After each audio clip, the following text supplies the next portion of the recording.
One. What's going on YouTube? Bill Mack here. Facebook subscribers, viewers watching the show, watching the video here. This is Pro Wrestling Unleashed. This is, of course, Bill Mack as always, bringing you another wrestling video, another review. This is for SmackDown Live review. This is for March 28, 2017. This is the last actual WWE show before WrestleMania 33 that is coming up this upcoming Sunday, beginning on the network. The pre-show at 5 o'clock. The start time for the actual pay-per-view itself will be 7 p.m. as of course these big pay-per-views usually are. The story, if you're looking for wrestling tonight, folks, you're not really going to get a whole lot of it. There's a lot of promos, a lot of storytelling, a lot it's like trying to catch up at the last minute to catch everybody up on what's going on and try to bring the stories together. Instead of wrestling, SmackDown actually pulled a Raw tonight and just cut a lot of promos and not a whole lot of wrestling. But I will get to you to the review here, and we'll begin off the show where AJ Styles is talking to Shane McMahon. This is the contract signing. Of course, you know, this is for their matchup at WrestleMania. Over the past few weeks, AJ has been frustrated, thinks Shane has been shortchanging him, leading AJ to attack Shane. Shane said, AJ said the talent that he displays, he should have an opponent. By attacking Shane, Shane says, I will be your opponent. So they cut a good promo in the ring, and Shane tells AJ what a phenomenal talent that he is, one of the greatest superstars that's entered the WWE ring in years. You know, AJ, of course, being cocky, and say, yes, I'm glad we agree on something. They go, and he tells Shane, look, this isn't some kind of a specialty matchup. There's no tables, ladders, chairs, and there's disqualifications. If there's 10 count outs, if you're on the outside, there's nothing you can do.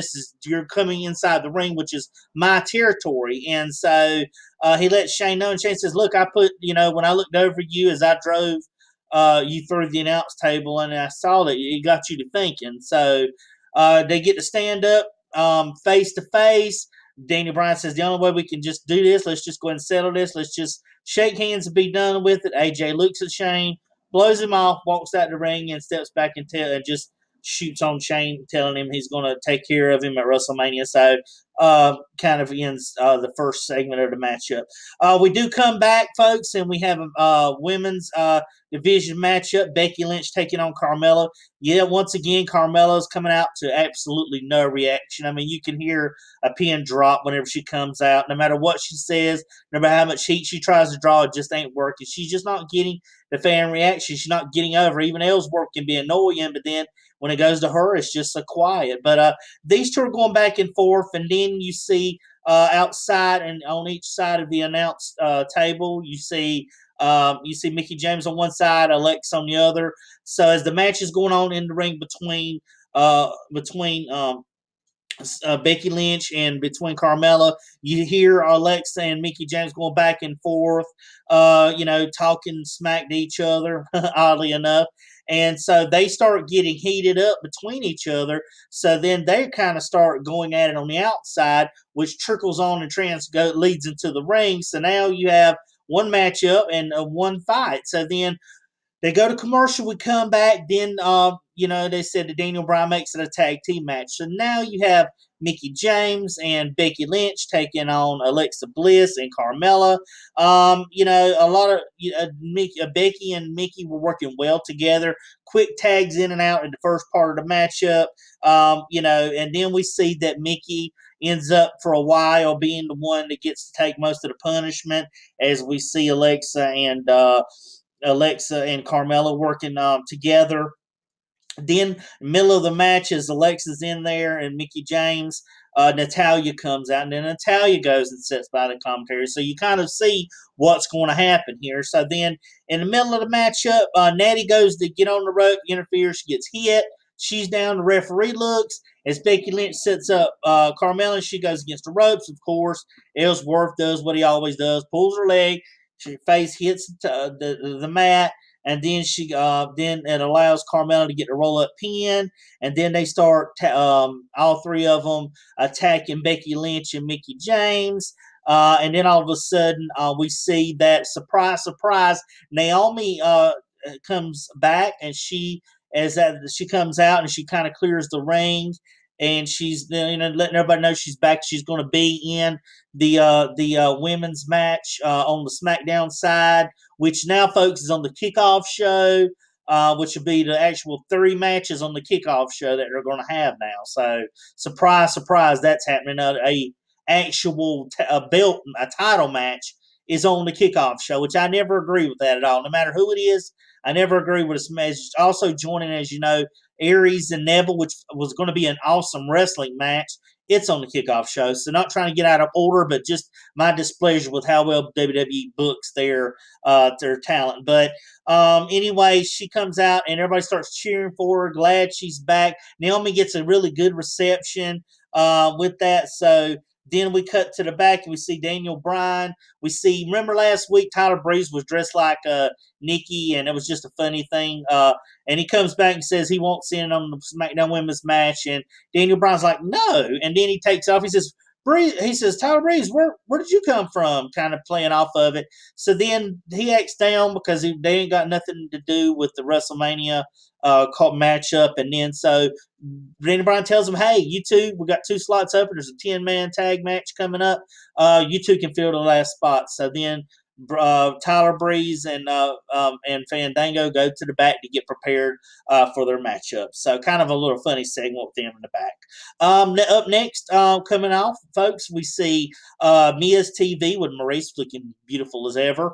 And they show a lot of the last episode of the lost episodes of Total Bellas, where, of course, Miz is still Cena.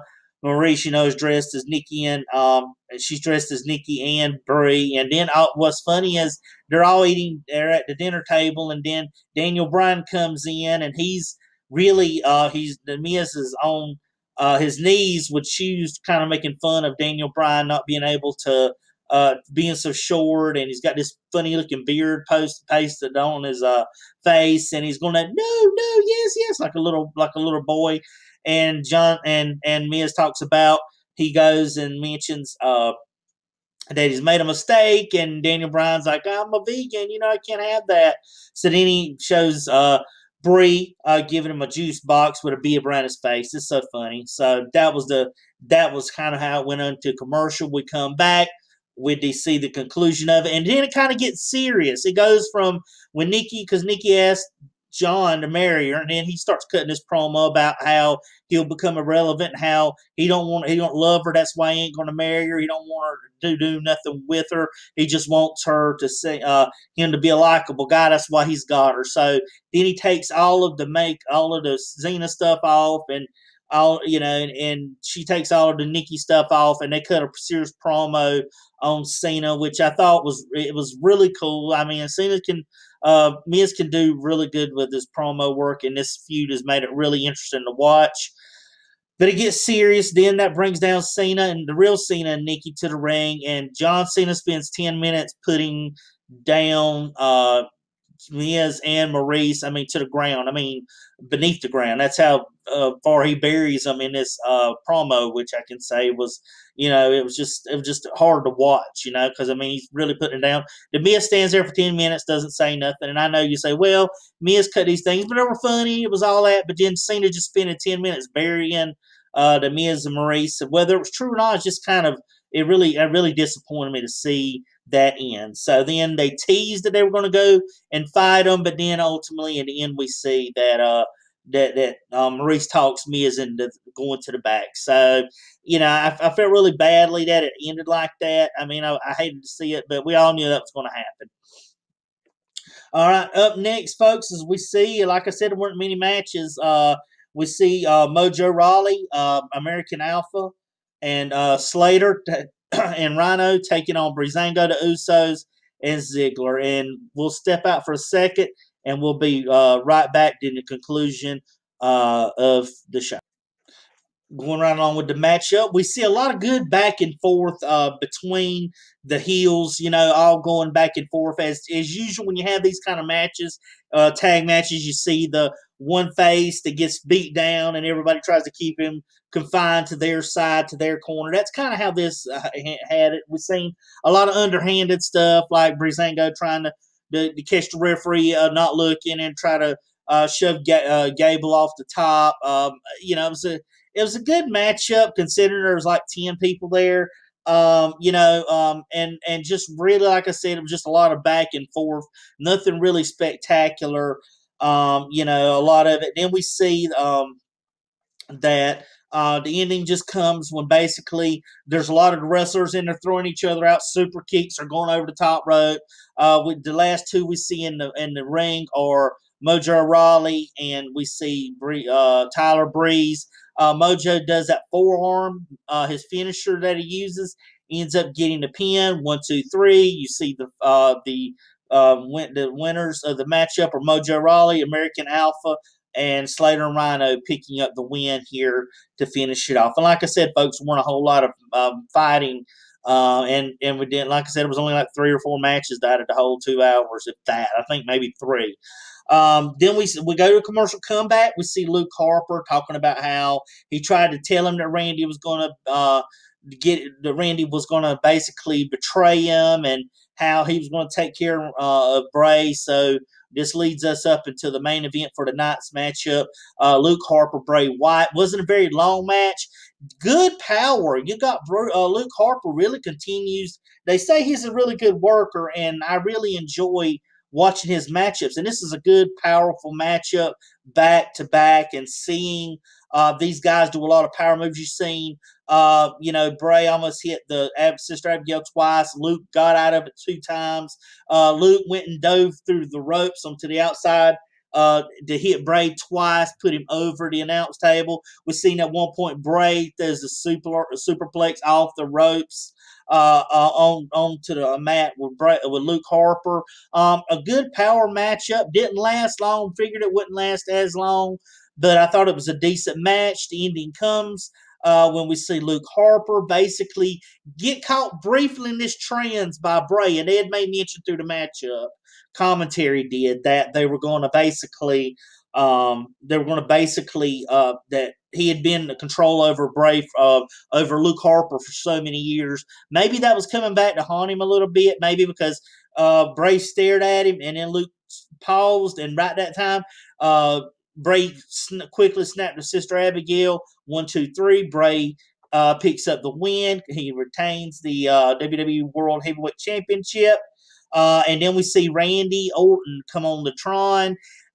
He's there where he set the place on fire where Sister Abigail was at, and he's telling Bray about how he takes that weapon that he had last week. Remember the weapon he showed when Bray took, and all the sheep mask people had him, and he took that thing and done a ritual or whatever on Randy near the end, and he takes and he says, I'm going to take this and I'm going to slam it through what remains of Sister Abigail, and then you won't have that power that you say you've got, and that you're the king and all these things and all this. I'm going to take it away. And he just takes it, and he just cuts a promo on Bray, and then he takes it and slams it to where Sister Abigail's remains were. And it basically shows, Bray looking, and then it goes off. So that's kind of how it shows. That kind of builds up to lead up to their matchup at WrestleMania 33. I'm looking for hopefully a good pay-per-view. I hope you all enjoy it. I may go ahead and give my prediction show out here maybe tomorrow. I might have Brandon from Brandon's WWE Report join me. And we do give our predictions on who we think is going to win at WrestleMania. We get that out to you for you hopefully by tomorrow night at some point, or enough time for you all to view it.